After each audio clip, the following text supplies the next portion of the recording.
मुख्यमंत्री एकनाथ शिंदे आणि शिवसेनेला कोंडीत पकडण्याचा प्रयत्न जो आहे हा राष्ट्रवादी आणि भाजपकडनं सुरू झालेला आहे. महायुतीचं सरकार आहे. ह्या सगळ्या कपोकल्पित बातम्या तुमच्या माध्यमातून त्या बातम्या कुणाच्या तरी थ्रू ह्या पेरल्या जातात आणि त्यावेळेस दिवसभर चर्चा होते.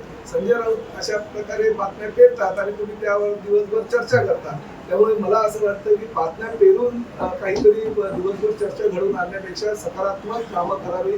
सर्वसामान्य जनतेचे प्रश्न कसे सुटतील, शेतकऱ्यांचे प्रश्न आहे, सर्वसामान्य कामगारांचे प्रश्न आहे, महिलांचे प्रश्न आहे, त्या विषयावर खरं तर लोकप्रतिनिधींनी आणि नेत्यांनी लक्ष घालणं गरजेचं असताना परत ह्या एकदा राजकीय गटांना घालण्याचं काम कोणी जर सकाळी उठून करत असेल तर ते योग्य नाही. माझी संजय राऊत साहेबांना विनंती आहे की आपण सर्वसामान्य जनतेचे प्रश्न सोडवण्यासाठी राज्यसभेवर आपल्याला आम्ही लोकांनी पाठवलेला आहे त्याचा सगळा जो काही अधिकार आहे त्या अधिकाराचा फायदा घेऊन तुम्ही कामं करावी अशी मला आणि सर्वसामान्य जनतेला त्यांच्याकडून अपेक्षा. असे म्हणाले की 150 कोटी रुपये जे आहेत ते एका दिवसामध्ये खर्च करण्यात आले. विरोधी पक्षानेच आपले घोडे त्या बाजारात.